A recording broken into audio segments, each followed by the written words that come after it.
कहती है, भगवान के भजन में, भगवान के कीर्तन में, भगवान के मंत्र जाप में विश्वास के साथ जाएंगे तो विश्वास के साथ वो देता भी है।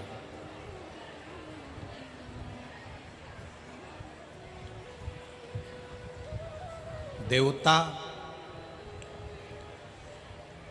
और राक्षस ने मिलकर मंथन किया। उस मंथन में सबसे पहले गौ माता निकली। गौ माता के बाद में जो निकला वो विष निकला।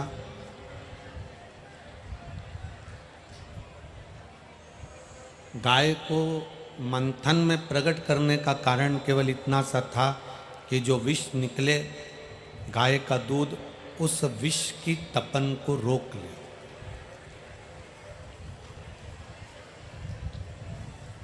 थोड़ा ध्यान देना, जब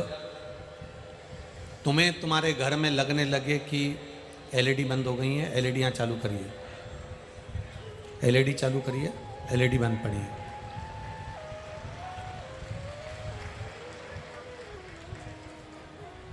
एलईडी वाले एलईडी चालू करें। जब आपको लगे कि हमारे घर में बहुत तकलीफें बढ़ गई हैं, बहुत दुख बढ़ गया,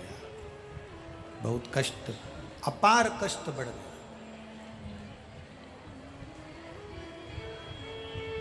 बहुत दुख हमारे जीवन में बहुत बढ़ गया है, तो शिव पुराण कहती है कभी मौका मिले एक बेलपत्र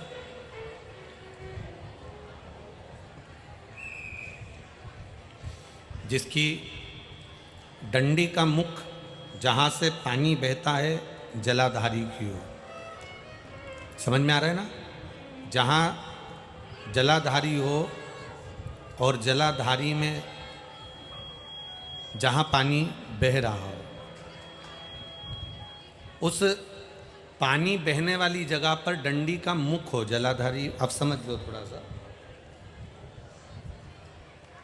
जैसे ये गोल जलाधारी है, ये शिवलिंग है, यहाँ अशोक सुंदरी है और यहाँ से पानी बह रहा है। ये डंडी का जो मुख होता है, उस डंडी के मुख को अशोक सुंदरी वाली जगह पर नहीं, बिल्कुल जहाँ से पानी नीचे बहता है बस वहीं इस डंडी का मुख हो, पत्ती का मुख महादेव की ओर। और एक बेलपत्री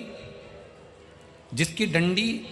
आप जब शिव जी को समर्पित करें तो बीच वाली पत्ती का मुख आपकी ओर हो और डंडी का मुख पीछे की ओर, डंडी का मुख पीछे की ओर, पत्ती का मुख आपकी ओर। महाराज, शिव महापुराण की कथा कहती है किसी भी 12 महीने में शिवरात्रि आती है, 12 महीने शिवरात्रि आती है, किसी भी एक शिवरात्रि पर, किसी भी एक शिवरात्रि पर अगर आप भगवान शंकर के मंदिर में जाकर ये 2 बेलपत्री समर्पित कर कर दोनों जगह पर पंचजल, मतलब जो कलश आपके पास में है, पानी का लोटा, जल का पात्र जो आपके पास में है, तो यहाँ जो बेलपत्री आपने इस ओर जल पानी बह रहा है इस ओर रखी, यहाँ पर भी 5 बार जल उसी कलश में से 5 बार जल यहाँ पर, और उसी कलश में से 5 बार जल जो शिवलिंग पर आपने बेलपत्र रखी है समर्पित करिए वहाँ पर। ऐसे 5 बार इधर और 5 बार शिवलिंग पर जल समर्पित कर कर अपने जो दुख हैं, अपनी जो तकलीफ है, अपना जो कष्ट है, बहुत तकलीफें जो हमें आ रही है, बहुत। एलईडी चालू करिए बाबू, एलईडी चालू करिए, एलईडियाँ चालू करिए। जो तकलीफें हमें आ रही हैं, हम वो बाबा से कहकर, बाबा से प्रार्थना कहकर, अगर वो जल दोनों जगह पर एक शिवरात्रि को, 12 महीने शिवरात्रि आती है, किसी भी शिवरात्रि को हम जब जल समर्पित करें और बाबा से प्रार्थना करें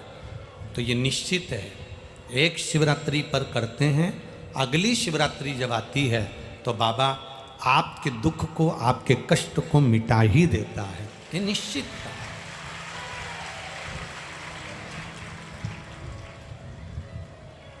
एक बेलपत्र शिवलिंग के ऊपर और एक बेलपत्र बाबा के जलाधारी के सम्मुख। अशोक सुंदर वाली जगह पे नहीं, अशोक सुंदर वाली जगह तो बीच में रह गई, पर थोड़ा आखिरी कोना, आखिरी कोना समर्पण करा। शिव कथा कर रही है,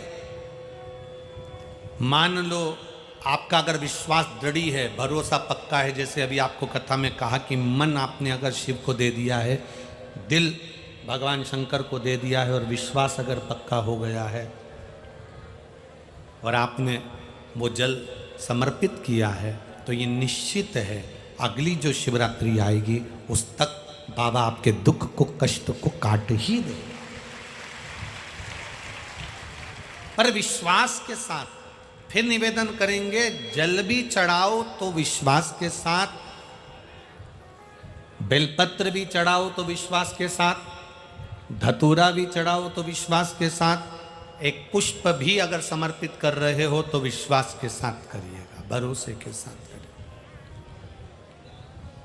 मैंने तेरे ही भरोसे बाबा, तेरे ही भरोसे हवा बिच